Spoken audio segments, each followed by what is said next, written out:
We are breaking pens in golden bowl भन्छ क्या। सुनको कटोरामा हामी चाहिँ त पाइको भिख मागिरहेको अवस्था। संविधान त भीमरावले बनायो, बनाउँदाखेरि चाहिँ कहाँ गएको थियो बुद्धि?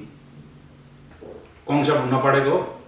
म त गरिबीलाई अभिशाप भन्छु, सर्वहारा आउनु भने त अभिशाप हो।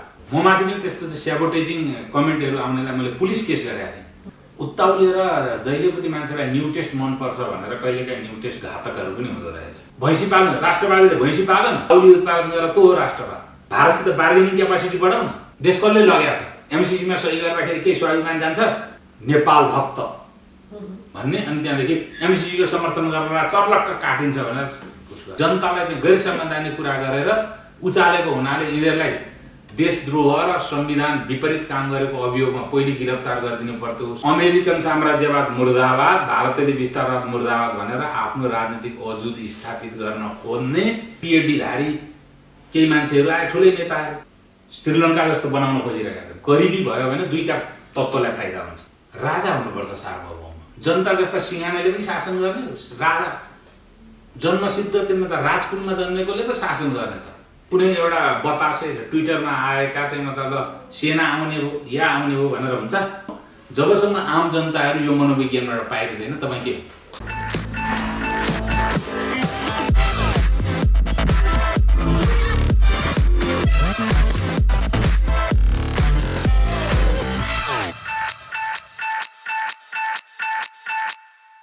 नमस्ते, स्वागत छ canadaNepal.com मा। म छु मोनिका सिंह। तपाईँ हेर्दै हुनुहुन्छ कार्यक्रम सार्थक प्रश्न र आज सार्थक प्रश्नमा हामीसँग कुराकानी गर्नका लागि अरुण सुवेदी हुनुहुन्छ, राजनीतिक विश्लेषक, र उहाँले भू राजनीतिको विषयमा पनि आफ्नो विश्लेषणहरू राखिरहनु भएको हुन्छ। पछिल्लो समय देशमा विभिन्न विषयमा चर्चाहरू उठेका छन्। त्यसमध्येका चर्चा छ एउटा चाहिँ एमसिसीको विषय, अर्को छ नारायण टी सङ्ग्रहालयको विषय र हाम्रो आन्तरिक राजनीतिको विषय पनि छ। सम्पूर्ण विषयको बारेमा हामी जान्ने कोसिस गर्नेछौँ उहाँसँग। र एमसिसीको धारणाको बारेमा चाहिँ उहाँले बेला बेलामा आफूले टिका टिप्पणीहरू गरिरहनु भएको हुन्छ, आफ्नो धारणाहरू प्रस्तुत गरिरहनु भएको हुन्छ। खासमा एमसिसी देशका हितमा छ या हित विपरीत छ, यो विषयलाई पनि जान्ने प्रयत्न गर्नेछौँ। र अब आउने चुनावबाट चाहिँ एमाले, काङ्ग्रेस, माओवादी, राप्रपा लगायतका अन्य दलहरूमध्ये पनि कुन दल चाहिँ सबैभन्दा अगाडि आउँछ, कुन दलले चाहिँ देशको राजनीति परिवर्तन गर्छ, त्यो विषयलाई पनि जान्ने प्रयत्न गर्नेछौँ। स्वागत गरौँ canadaNepal.com मा अरुण सुवेदीलाई। स्वागत छ canadaNepal.com मा। धन्यवाद। आरामै हुनुहुन्छ? ठिकै छ, लामो समय बाहिर थिएँ। हजुर, अलिकति त तपाईँ चाहिँ व्यक्तिगत कुरा गर्दाखेरि भू राजनीतिको विषयमा विभिन्न विषयहरूमा बोलिराख्नुहुन्छ, हामी सुन्छौँ भने होइन। तर त्योभन्दा अघि चाहिँ अहिले पछिल्लो समय एकदमै चर्चामा आएको विषय छ नारायण टी सङ्ग्रहालयको विषयमा कुरा गरौँ। त्यसपछि भक्तितिर प्रवेश गर्छौँ। नारायण टी सङ्ग्रहालयको बारेमा त म कुरा गर्न योग्य मान्छे होइन, अलिकति लिगल कुरा पनि हो त होइन। संसारमा यस्ता सङ्ग्रहालयभित्र चाहिँ अब क्याफे स्याफे नभएकै अवस्था चाहिँ होइन। त प्रक्रिया मिलाएर दिने चाइनाको पनि धेरै ठाउँ घुमेको छु म, भारतमा पनि धेरै ठाउँ घुमिया छ, त्यस्तो ठाउँहरू छन् होइन। अब लाल किल्लाभित्रै पनि छन्। लाल किल्ला भने हाम्रो नारायण ढिँडीभन्दा धेरै महत्त्वपूर्ण इमारत हो होइन। त्यसकारण त्यो अनौठो कुरो होइन। प्रक्रिया मिल्या छ कि छैन भने त कानुनले हेर्ने कुरा, अख्तियारहरू छन्, सबै कुराहरू छन्, तिनीहरूले हेर्लान् कानुनी रूपले होला। यसको बारेमा अब अहिले सस्तो किसिमले बोलिहाल्नुपर्ने विषय छैन होइन। अब कानुन विपरीत गऱ्यो भने त अहिले अब ललिता निवास पनि कानुन विपरीत एक दिन उजागर हुन्छ होइन। एक दिन उजागर हुन्छ, कानुन विपरीतको काम अब ढिलो होला चाहिँ अब छिटो होला, त्यति मात्रै हो। कानुन विपरीत छ भने कानुनले आफ्नो कोष लिन्छ। अब कानुन सम्मत छ भने उफ्रेर मात्रै केही पनि हुँदैन, इमोसनले मात्रै केही हुँदैन। जस्तो भन्नु यताखेरि यो नारायण टीको बारेमा चर्चा चलिरहेको छ, फेरि काहीँ न काहीँ फेरि रोक्ने किसिमका कुराहरू पनि चलिरहेको छ। फेरि राजा फिर्ता ल्याउने कुरा हो कि राजाका सबै सम्पत्तिहरू चाहिँ प्रोटेक्सनमा राखिदिनका लागि त पब्लिक नगर्न खोजेको पनि फेरि पनि फर्केर त्यसमा राजै आउने हो कि भन्ने पनि एउटा काहीँ मान्छेलाई यो आजदेखि होइन, गणतन्त्र गएदेखि नै राजा आउने चर्चा अनवरत रूपमा छ। तर बिस्तारै जुन अब पिँढी परिवर्तन भइरहेको छ, नयाँ पिँढी आइरहेको छ, त्यसले चाहिँ अब प्रणाली यथावत राखेर सांस्कृतिक रूपमा मात्रै पनि राज संस्थालाई ग्रहण गर्ने पिँढी अहिले आइरहेका छ कि छैन।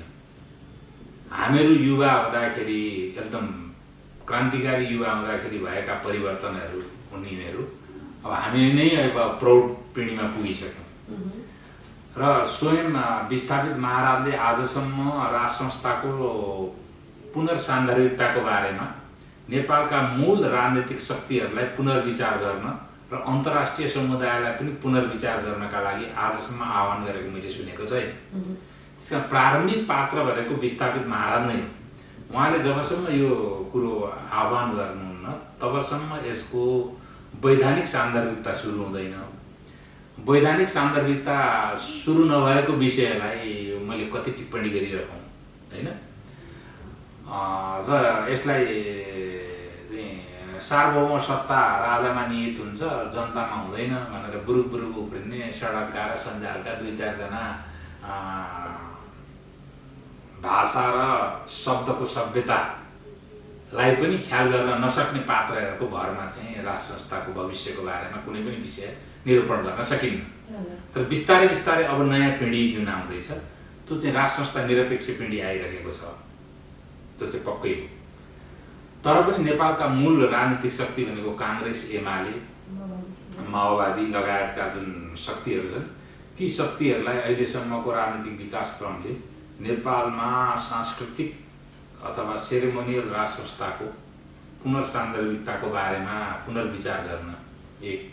दोस्रो कुरो नेपालको भू-रणनीतिक रूपले र राजनीतिक रूपले विगतमा अन्तर्राष्ट्रिय सम्बन्धदेखि लिएर नेपालको आन्तरिक राजनीतिमा पनि नेतृत्वदायी भूमिका सक्रियताका साथ राज संस्थाले खेलिसकेको र त्यो भूमिकाबाट अन्तर्राष्ट्रिय जमातले पनि राज संस्था कस्तो हुन्छ भनेर चेतेको अथवा थाहा पाइसक्या, नेपालका पनि राजनीतिक शक्तिहरूले थाहा पाइसकेको अवस्थामा अन्तर्राष्ट्रिय समुदायहरूको पनि नेपालको राज संस्थाप्रतिको दृष्टिकोण के हुन्छ त्यत्तिकै महत्त्वपूर्ण छ।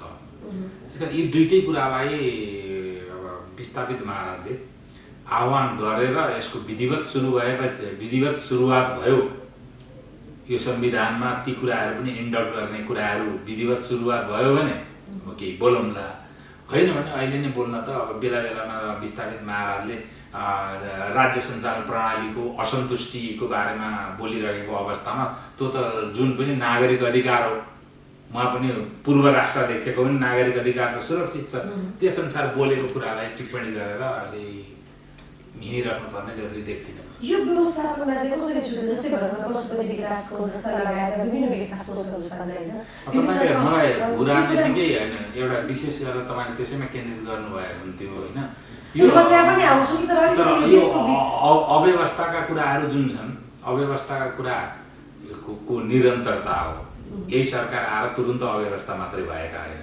अनि अव्यवस्थाको निरन्तरतामा यी धेरैवटा अव्यवस्था छन्। यसैबाट टिप्पणी गर्ने मान्छेहरू पनि छन् होइन। पशुपति विकास कोषका विज्ञहरू छन्, उनीहरूलाई नै सोध्नुहोस् होइन। र यी कानुनी कुराहरू पनि। तर मैले लामो समयदेखि टिप्पणी गरिरहेको राज संस्थाको पुनर्सान्दर्भिकताको बारेमा प्रश्न गर्नुभयो, मैले उत्तर दिएँ। अरूको बारेमा अब आफूलाई नभएको कुरामा फेरि हर्फन मौला पनि हुन राम्रो होइन। अब अलिकति कुरा गरौँ महाधिवेशन अगाडि तिनै दलको होइन चार दलको महाधिवेशन सम्पन्न भयो होइन। काङ्ग्रेस, एमाले र माओवादीको हेर्दै जाँदाखेरि चाहिँ तपाईँलाई महाधिवेशन हेर्दै जाँदाखेरि कसको चाहिँ महाधिवेशनले चाहिँ अब अलिकति फरक मोड लिन्छ कि नेपालको राजनीतिमा जस्तो लाग्छ तपाईँको मूल्याङ्कनमा चाहिँ? खास गरी काङ्ग्रेसले पनि गर्यो, एमाले पनि गर्यो, माओवादीले पनि गर्यो, यता तपाईँको राप्रपाको पनि भयो होइन। अब अलिकति फरक प्रभाव कसको हुन्छ जस्तो लाग्छ नेपालको राजनीतिमा चाहिँ? अब यसमा कस्तो छ भने अहिलेसम्म व्यक्ति परिवर्तन र व्यक्तिको निरन्तरता र व्यक्ति परिवर्तनको परिस्थिति मात्रै निर्माण भयो तीनटा पार्टीहरूमा। एमाले अगाडि गोदावरीमा सम्मेलन गरेर विधान परिवर्तन गर्यो। विधानले चाहिँ मुलुकको राजनीतिक, आर्थिक र परराष्ट्र नीतिहरूलाई दीर्घकालीन रूपमा सञ्चालन गर्नका लागि महाधिवेशनबाट पार्टीले के नीति लिने भन्ने त्यो कुराको मेन्डेट त्यसले दिने होइन, विधान मात्रै परिवर्तन गर्यो। र चितवनको महाधिवेशनले पनि अब महाधिवेशनमा त्यो जनसागर ल्याउनु पर्ने को उपादेयता त मैले बुझेको छैन अहिलेसम्म होइन। त महाधिवेशनमा दस्तावेजीय हिसाबले जुन मैले 3टा विषय भने त्यो 3टा विषयको निर्क्यु गर्ने अथवा तमाम अरू पनि विषयहरू political agenda, economic agenda, foreign पोलिसीका एजेन्डा मेनली त्यही 3टा हुन्छन्। यी 3टा एजेन्डाको बारेमा एमालेलाई कहाँनिर मूल्याङ्कन गर्ने भन्ने परिस्थिति भयो। पहिलेको र अहिलेकोमा कसरी भिन्न भएर मूल्याङ्कन गर्ने, पहिले र अहिलेमा के फरक छ भन्ने ठाउँ रहेन। अब राप्रपाको पनि लगभग त्यो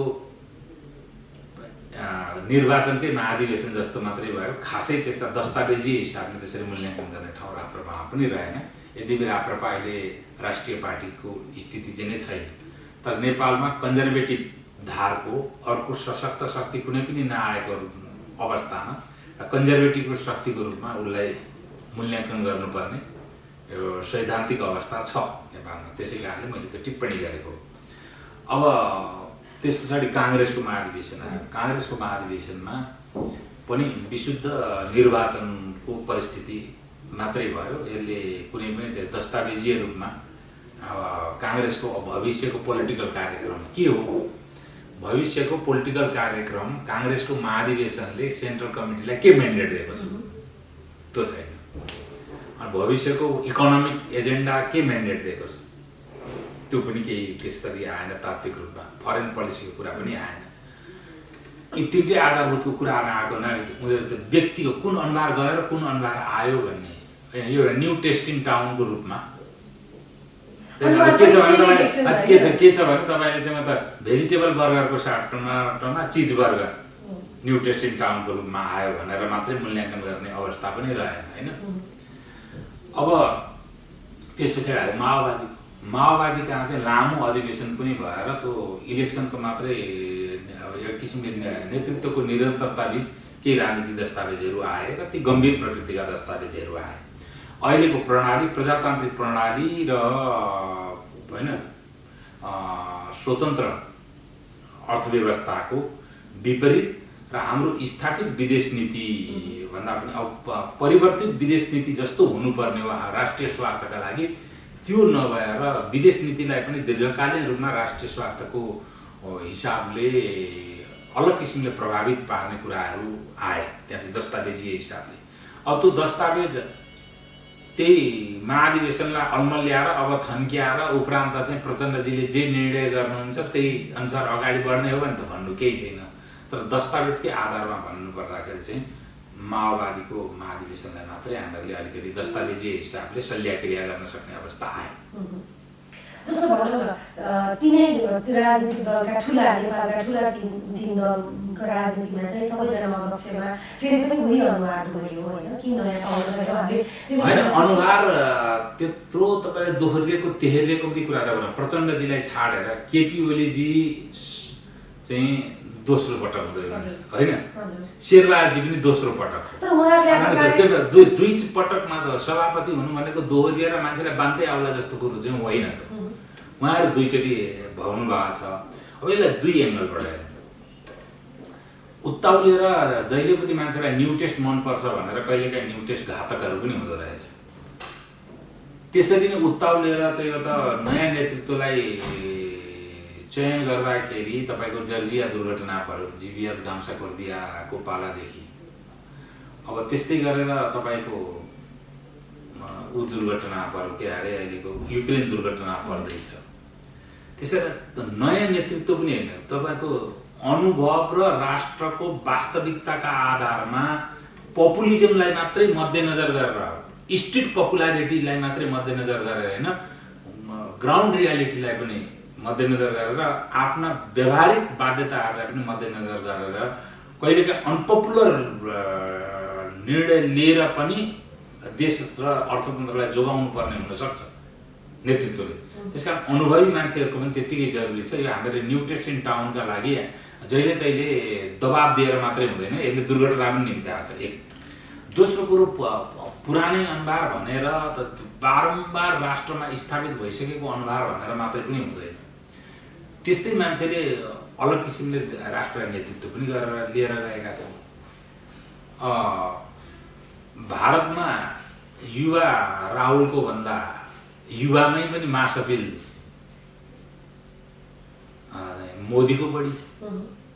त्यसकारण तपाईँ उमेर र केस मात्रै महत्त्वपूर्ण कुरा होइन है, उसले कुन सोचका साथ देशलाई नेतृत्व गर्छ एउटा महत्त्वपूर्ण कुरा हो।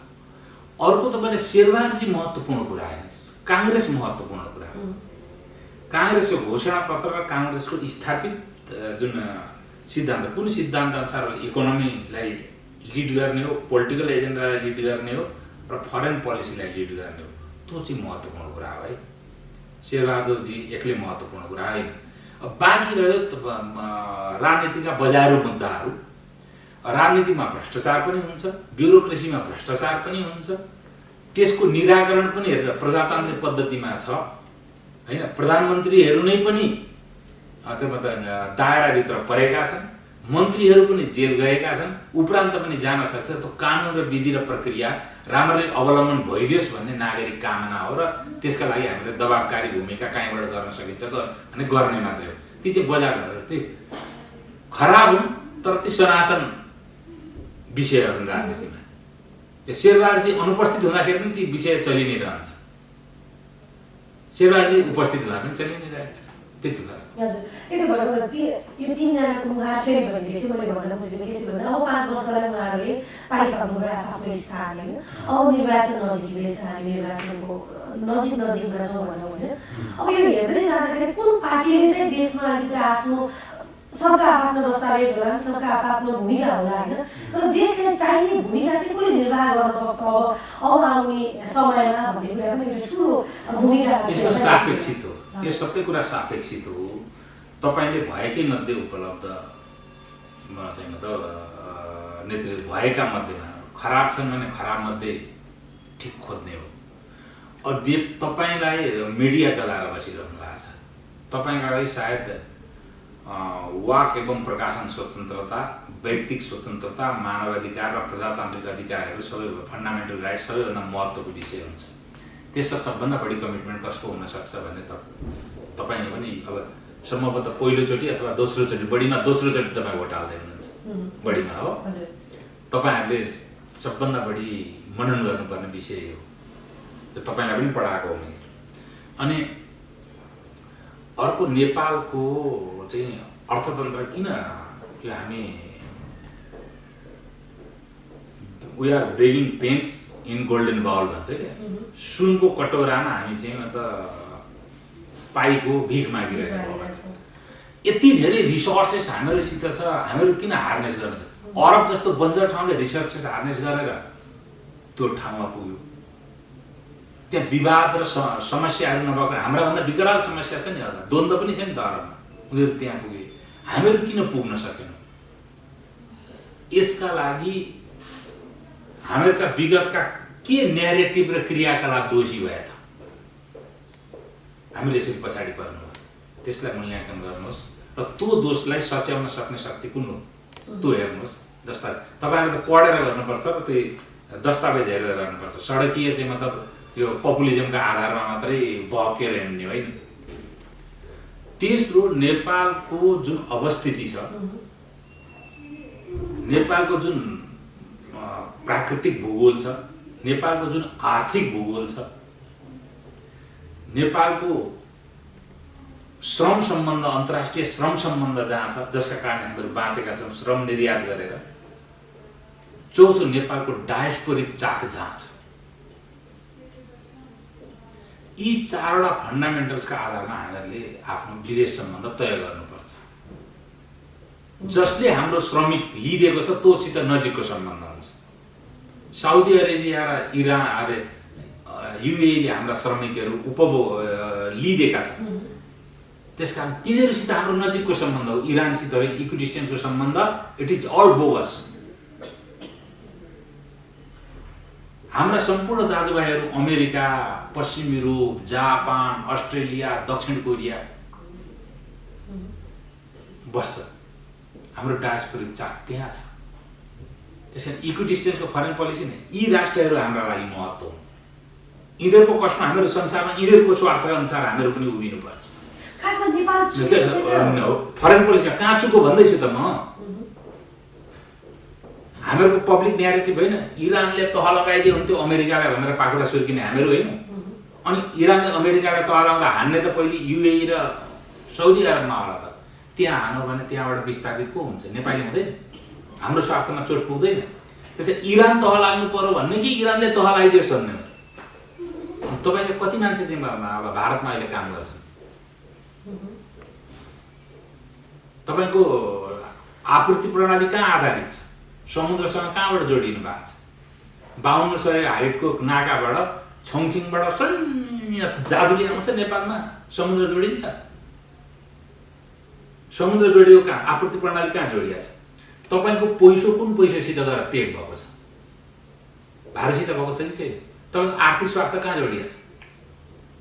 भारतको चाहिँ सेटेलाइट इकोनोमी, म त उहिलेदेखि डलरमा पेक गर्नुपर्छ भन्ने मान्छे, अनि लगेर भारतमा पेक गर्ने अर्थतन्त्र आपूर्ति प्रणाली त्यहीँ आधारित छ। अनि जहिले तहिले चाहिँ इको डिस्टेन्सको फरेन पोलिसी भनेर अनि त्यहाँदेखि हाम्रो राष्ट्रवादी हुन हाम्रो चाइनाको कुरा गरेर हुन्छ?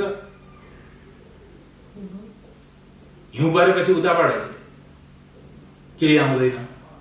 अझ भने अहिले भूकम्प पछाडि अलिक परिवर्तन भयो, अझ त तिब्बतको दक्षिणतिरका सेटलमेन्टहरूमा त पुरै नेपाली आपूर्ति प्रणाली हुन्थ्यो। यहाँको पिठो जाने, यहाँको वनस्पति घिउ जाने, यहाँको ग्यास समेत यहाँको जाने परिस्थिति हो। न्यालममा, जौबासेमा, केरुङमा यहाँबाट जाने। त्यो स्थितिमा अनि हाम्रो चाइना भनेर उताबाट आपूर्ति प्रणाली, यहाँसम्मको मूर्खता कि तेलसम्म ल्याउँछु भन्ने, अरबको तेल घुमाएर मलक्का स्टेट हुँदै साउथ चाइना लाने, वहाँ प्रशोधन गरेर अनि फेरि घुमाएर चक्कर लाएर चाहिँ मतलब तिब्बत लिएर आएर होइन ल्यान्चाओ चिनिङ गोलमोट हुँदै अनि लासा लिएर आएर यहाँ ल्याउँछु भने हामी त मूर्ख कोही छ हो? यो मूर्खताबाट फरक परिचय छ। यसको बारेमा प्र्याक्टिकल हुनु पर्यो। जोग्राफी तपाईँ हाम्रो सनक र उब्रेर राष्ट्रवादले जोग्राफी परिवर्तन हुन्छ? भैँसी पालन, राष्ट्रवादीले भैँसी पालन, भारतबाट राँगो आएर ट्रेड डिफिसिट भयो, राँगा उत्पादन गर, त्यो हो राष्ट्रवाद। काउली उत्पादन गरेर त्यो हो राष्ट्रवाद। व्यापार घाटा घटाउ, त्यो हो राष्ट्रवाद। भारतसित बार्गेनिङ क्यापासिटी बढाउ न। भारतको पिक आवरमा जुन बिजुली चाहिन्छ यहाँको जलाशय बनाएर बिजुली त्यहाँ पठाएर बिहार र युपीका जनताले बेलुका नेपालबाट बिजुली नगएसम्म बाल्न नपाउने स्थिति बनाउँ त हाम्रो बार्गेनिङ क्यापासिटी कति बढ्छ? त्यो बनायो भने चाहिँ राष्ट्र खत्तम। यो त देशद्रोही दलाल भनेर भन्यो। जो दुश्मन, यी दुश्मनहरूलाई राष्ट्रको चाहिँ मतलब एकदम यिनीहरूलाई चाहिँ पब्लिकले हो राष्ट्रवादी भनेर जुन चाहिँ पर्सेप्सन गलत फहमी पब्लिकमा यिनीहरूले खेती गर्न खोजे, यही दुश्मनी यस्तै कारणले देश बिग्रेको हो, आजसम्म आर्थिक उन्नति गर्न नसकेको। यी सबै विषय भने फरेन पोलिसी, इको डिस्टेन्सको फरेन पोलिसी र नन एलाइन फरेन पोलिसी होइन, स्वार्थ अनुसारको हाम्रो संलग्नताको फरेन पोलिसी हुन्छ। सिधा स्वार्थ अनुसारको, राष्ट्रिय स्वार्थ अनुसारको हाम्रो सामिप्यताको फरेन पोलिसी हुन्छ, राष्ट्रिय स्वार्थ अनुसारको संलग्नताको फरेन पोलिसी हुन्छ, असंलग्नताको फरेन पोलिसी होइन, इको डिस्टेन्सको फरेन पोलिसी होइन भन्ने कुरामा जुन पार्टीले भन्छ त्यो हाम्रो, त्यो मूल्याङ्कन गर्नुहोस्, त्यसका आधारमा भोट हाल्नुहोस्। म त संविधानका धेरै शर्त र प्रावधानहरूसित असहमति राख्ने पात्र हुँ, तर पनि के भने डेमोक्रेटिक प्र्याक्टिस अनुसार र डेमोक्रेटिक अभ्यास अनुसारै भोलि आएर संविधान पनि परिवर्तन होस् भन्ने त एउटा डेमोक्रेटको हिसाबले, प्रजातन्त्रवादीको हिसाबले त्यति अपेक्षा गर्नु पर्यो। त्यति गर्यो। अब अलिकति एकदमै यति बेला समयदेखि तात्यो, फेरि बिचमा सेलाउने तातिने माहौल भइ नै रहेछ। एमसिसीको विषय छ होइन, कसैले संशोधन भएर पास हुनुपर्छ भन्छन्, कसैले संशोधन नगरेर पास गर्नुपर्छ भन्छन्। खासमा एमसिसीमा धेरै किचलो छ। किचलो केही पनि होइन, यो किचलो भनेको जबरजस्ती थोपरिएको हो। दुष्टहरूले दुष्प्रचार गरुन्जेलसम्म सज्जनहरू चुप लागेर बस्दैन। यस्तो माहौल निर्माण भएको अरू केही पनि भएको छैन। जो मान्छे चाहिँ मतलब अब यसको बारेमा धेरै बोलिसकेका छु, यो परिवर्तन गर्नुपर्ने, जे गर्नुपर्ने संसदको जुरिडिक्सनको कुरा हो, पार्लियामेन्टमा लाने, पार्लियामेन्टले यो क्लजमा चाहिँ हाम्रो धारणा यो छ भनेर पास गर्ने हो भने कन्डिसनल पास गर्ने, सम्पूर्ण पास गर्ने भने पास गर्ने। यस्तो प्रजातन्त्रमा विश्वास गर्नेलाई पार्लियामेन्टको जुरिडिक्सनमा भएको चिजलाई पार्लियामेन्टमा नलैजा भनेर बुरुक बुरुक उफ्रिने मान्छेहरू भनेर त गैर संवैधानिक कुरा गरेको, जनतालाई चाहिँ गैर संवैधानिक कुरा गरेर उचालेको हुनाले यिनीहरूलाई देशद्रोह र संविधान विपरीत काम गरेको अभियोगमा पहिले गिरफ्तार गरिदिनु पर्थ्यो। सरकार निम्छरो भएर सरकारले व्यवस्था गरेका अथवा निम्सरो गरेर यो बेकारमा यी दुष्टहरूले जुन प्राथमिकता पाएर तपाईँहरूको पनि यसमा दोष छ।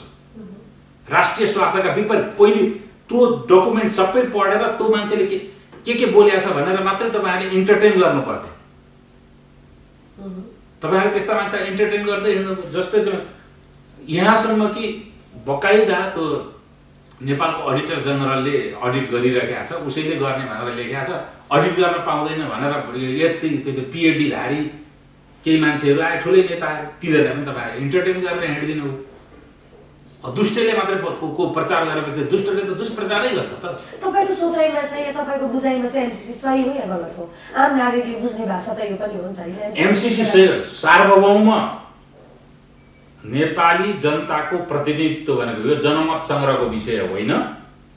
यिनै पार्टीहरूले र यिनै अहिले त विरोध गर्ने मान्छेहरूले पनि बनाएको संविधानको प्रावधान अनुसार यस्ता प्रकारका सम्झौताहरू संसदको सिम्पल मेजोरिटीले पास गर्नुपर्ने बन्धनकारी भयो। म त संविधानमा असहमत मान्छे। संविधान त भीमरावले बनाउँदाखेरि चाहिँ कहाँ गएको थियो बुद्धि?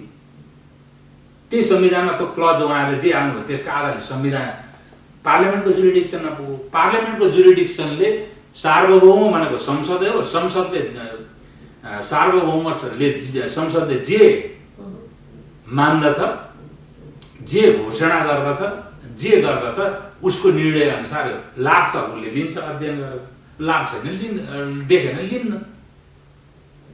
जहाँसम्म मेरो कुरा गर्नुहुन्छ सम्झौतामा सरकारले सबै सरकारहरूले एक न एक किसिमले सम्झौता गरिसकेको र अगाडि बढाएको आफैले निवेदन गरेको कुरालाई यो चाहिँ अहिले जुन हामीहरू बखेडा छेकिरहेका छौँ यो टिको टालो गरेर बिहा गर्दिन भने जस्तो काम गर्नु भनेको हदैसम्म उकमेनापन भनेपछि लिनुपर्छ कि पहिला माग्नु नै हुन्थ्यो, के माग्नु नै हुँदैन थियो कि मागिसकेपछि अब लिनुपर्छ।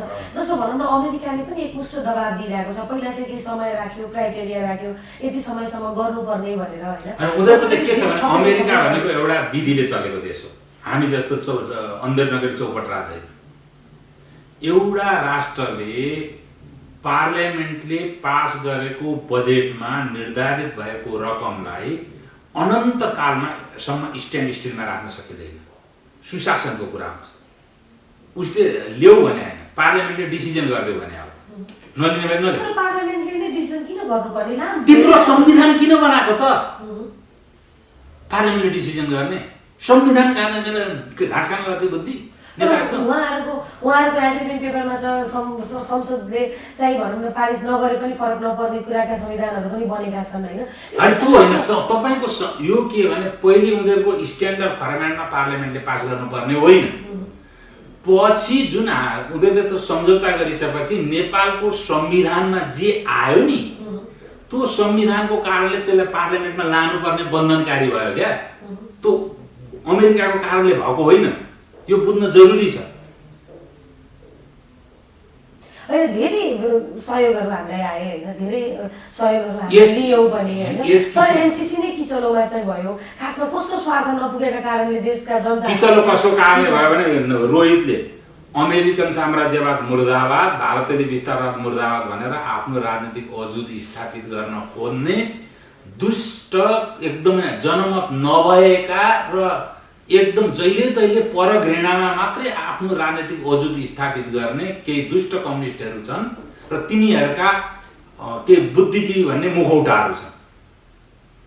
त्यो एउटा। अर्को के छ भने सार्वभौम भने चाहिँ जनता होइन, राजा हुनुपर्छ सार्वभौम। जनता जस्ता सिंहानाले पनि शासन गर्ने, राजा जन्मसिद्ध तिम्रो त राजकुलमा जन्मेकोले पो शासन गर्ने त भनेर सार्वभौम राजा अथवा निरङ्कुश राजतन्त्रका पक्षधर र निरङ्कुश राजतन्त्र समाप्त हुँदाखेरि आफ्नो रोजीरोटी गएका एकदम विशृङ्खल एउटा चाहिँ मतलब के भने अब अहिलेसम्मको राजनीतिमा कुनै पनि प्रकारको रोल नपाएका र व्यक्तिगत लाभबाट त्यतिखेर वञ्चित हुनु परेको पीडाले चाहिँ मतलब एकदम अर्धविक्षिप्त भएका केही पात्रहरू यसको पछाडि लागे हो। मूल प्रवाहमा काङ्ग्रेस पनि यसको विरुद्धमा छैन, मूल प्रवाह एमाले पनि विरुद्धमा छैन, माओवादी अब देव गुरुङ जस्ता मान्छे केही विरुद्धमा देखिए होइन। अब प्रचण्ड पनि संशोधन गर्ने भने त मैले प्रचण्डजीलाई भने के संशोधन गर्ने भन्दा थाहा छैन संशोधन गर्ने के संशोधन गर्ने थाहा छैन संशोधन गर्ने। अनि यस्ता कुराहरू गरेर भन्दा माओवादी अलिकति डिभाइडेड जस्तो लाग्छ। अरू भनेको चाहिँ के भने केही भन्दाखेरि अब जुन एग्रेसिभ आयो नि नेपाल भक्त भन्ने, अनि त्यहाँदेखि एमसीसीको समर्थन गरेर चर्लक्क काटिन्छ भनेर उस गर्ने। म माथि पनि त्यस्तो स्याबोटेजिङ कमेन्टहरू आउनेलाई मैले पुलिस केस गरेका थिएँ। पुलिसको नालायकले 2-4 जनालाई लिएर आएर होइन 3 इडियटको चाहिँ त पाराले 1-2 चोटि उहाँहरूको चिन्ता गरेको भए यो यसरी कसैको पनि हुँदैन थियो। एउटा महिलामाथि त्यस्तै प्रकारको चाहिँ मतलब कमेन्टहरू गरेको छ, एउटा भद्र मान्छेमाथि त्यस्तै कमेन्टहरू गरेको छ। अनि त्यहाँदेखि त्यस्ता ह्यान्डलहरू हुन्छ नि एकदमै अन्ठसन्ठ नाम राखेको छ।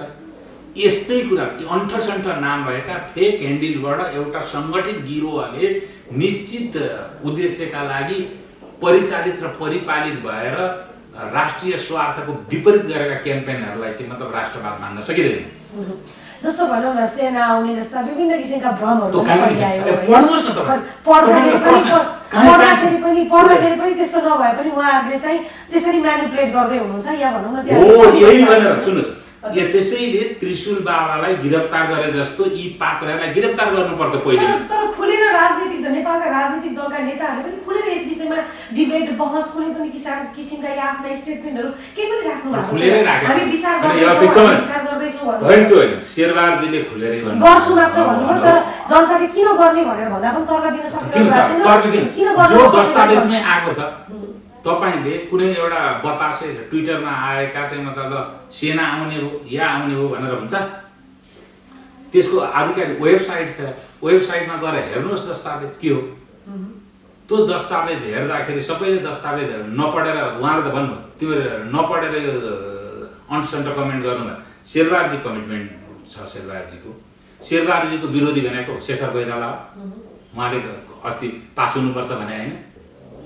नेपाली कांग्रेसमा त्यो स्थिति छ। केपी ओलीले पास गराउन चाहिँ सभामुखले सहयोग गरेन भनेर भने होइन। तर फेरि प्रचण्डजीले सभामुखलाई टेबल नगर्नु पनि भनिरहनु भएको छ भन्ने कुराहरू पनि आइरहेछ। त्यो भने प्रचण्डजीले सार्वजनिक रूपमा भन्नुभएको छैन अहिलेसम्म होइन। तर शेरबारजीले पनि अब अहिलेको जुन सत्ता गठबन्धन छ त्यो गठबन्धनले यसलाई अब कसले आफ्नो आफ्नो नीति अनुसार गरून्। तर यो पार्लियामेन्टको जुरिडिक्सनको कुरो हो। पार्लियामेन्टमा लगेर यसलाई जे निर्णय गर्नुपर्छ निर्णय गर्नु। यसलाई चाहिँ मतलब यसरी अन्तर्राष्ट्रिय तपाईले बुझ्नु भएको छ यो परिस्थिति आएपछि अहिले हाम्रो आर्थिक अवस्था के भइरहेको छ। श्रीलङ्का जस्तो बनाउन खोजिरहेका छ। गरिबी भयो भने दुईटा तत्त्वलाई फाइदा हुन्छ।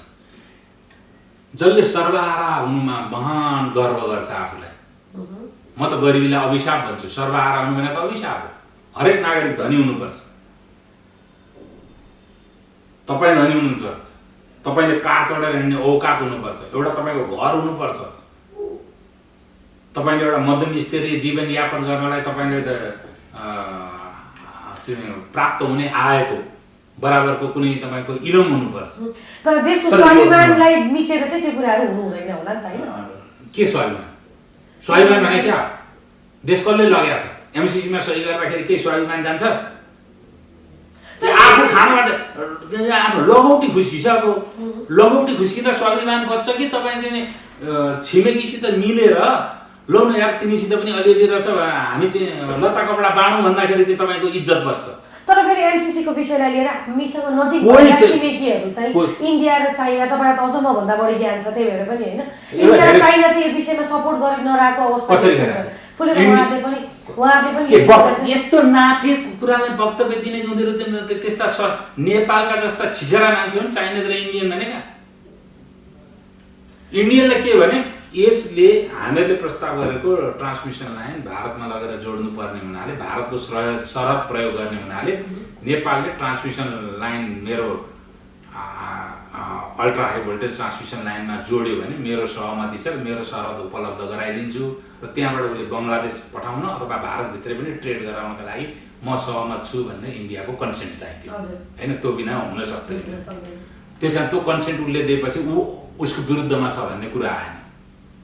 चाइनाको विदेश मन्त्रालय र यहाँको राजदूतावासले कहिले यसको विरुद्धमा केही कुरा गरेका छैन। नेपालभन्दा उसलाई महत्त्वको राष्ट्र भनेको मङ्गोलिया हो। मङ्गोलियाले 2 चरण यसको लिइसकेका छ यो स्थिति। त्यसैले यो अनावश्यक कुरा हो। अमेरिका र भारतलाई हाउबुजी देखाएर यिनीहरूको विरुद्धमा मात्रै आफू गर्न सक्ने केही होइन, सिङ्को भाग्न सक्दैन। नेपालमा गरिब जति निर्माण भयो कम्युनिस्ट उति निर्माण हुने हो। धनीले कम्युनिस्टलाई भोट हाल्दैन, बरु नेतृत्व गर्न जाला, धनीले कम्युनिस्टलाई भोट हाल्दैन। त्यसकारण नेपालमा गरिबी निर्माण गर्नु उहाँहरूको स्वार्थको कुरा हो। यसरी यस्ता परियोजना आए, हाइड्रो पावरहरू बन्न थाले भने त गरिबीहरू हुँदैन। अनि यसले त फेरि प्रजातान्त्रिक मुलुकको नेपालमा चाहिँ सफ्ट पावर बढ्न थाल्यो भने कम्युनिस्टहरू कहाँ जाने? अनि विश्व भीम रावल जस्ता पढे लेखेका नेताहरूले चाहिँ किन फेरि यसको विरोध गर्यो? रावण पढेको थिएन, कंस नपढेको हो। नपढेको गणेशमान र पढेको बाबुरामलाई एकै ठाउँ राख्न सक्नुहुन्छ तपाईँ? पढ्नु मात्रै सबै क्राइटेरिया आएन। बुद्धले कति पढाएको थियो? गान्धीभन्दा पढ्ने मान्छे कति थिए? पिएचडी गर्ने मान्छे। बिपी कोइरालाले कति पास गरेको? बिए होइन, इकोनोमिक्स पढायो। बिपी कोइरालाको इकोनोमिक्स थ्योरीमा कतिजनाले पिएचडी गरेका थिए? त्यस कारण पढ्नु मात्रै सबै ठुलाको क्राइटेरिया होइन, पठित हुनु मात्रै। जस्तो भनौँ न, यो त एमसीसीको विषय भयो, तर देशमा पनि विकास गर्ने कुराहरूमा धेरै समस्याहरू हुन्छ होइन? म त विकास निर्माणमै इन्भेस्टमेन्ट गरेको धेरै काम गर्दै जाँदाखेरि भनौँ न, आम नागरिकलाई पनि अन्य नेपालभित्रै रहेर पनि अन्य कुराहरूमा पनि विकास गर्दै जाँदाखेरि केही समूहहरू चाहिँ भनौँ न विभिन्न किसिमका आन्दोलनहरू गर्ने अहिले पछिल्लो समय हामीले देखेका छौँ। मेडिकल व्यवसायहरूलाई लिएर पनि धेरै लामो समयदेखि आन्दोलन भइरहेको छ। खासमा किन यस्तो देशमा केका कमीका कारण नेपालमा कम्युनिस्ट जनमतहरू चाहिँ म त उत्तेजनात्मक हिसाबले बढेको हुनाले विकास र समृद्धिको द्रोह गर्दछ। यसले संविधानमा त समाजवाद उन्मुख लेखेको छ होइन, उनीहरूको कति दबदबा छ। त्यसकारण यिनीहरूले जहिले पनि ठुला परियोजना हाइड्रो पावरदेखि लिएर, जस्तो अहिले नै भने राज्यसित तलब खुवाउने पैसा छैन। इन्फ्रास्ट्रक्चर सबै निजी क्षेत्रलाई छोड्दै हुन्छ नि त। अन्तर्राष्ट्रिय क्षेत्र आएर लगानी गर्ला, राष्ट्रियले लगानी गर्ला होइन, नेपालीहरूसित पनि लगानी गर्ने क्षमता छ, त्यो केही गर्दैन। अहिले नै के छ भने कन्ट्रासेप्टिभ बनाउनेदेखि लिएर सिमेन्ट पनि राज्यले बनाउनुपर्छ भनेको छ, सडक पनि राज्यले बनाउनु पर्ने भनेको छ, राजस्वले तलब खुवाउन पुग्दैन। अनि बाहिरको पनि नलिने, सहयोग पनि नलिने, निजी क्षेत्रलाई पनि नछोड्ने, बाहिरको सहयोग पनि नलिने, राज्यको स्रोतले नपुग्ने भनेपछि के निर्माण गर्न खोजेको? कम्युनिस्टले गर्ने यस्तै। नेपालको अरू कोही प्रब्लम छैन। मार्क्सिस्ट मनोविज्ञान नै नेपालको सबभन्दा ठुलो चाहिँ मतलब दुश्मन हो। जबसम्म आम जनताहरू यो मनोविज्ञानबाट पाइदिँदैन, तपाईँ के सर्पसित यात्रा गर्नुहुन्छ भने डसेर मर्नुहोस्। त्यहाँभन्दा बढी म के भन्न सक्छु? समय दिनको धेरै धेरै धन्यवाद।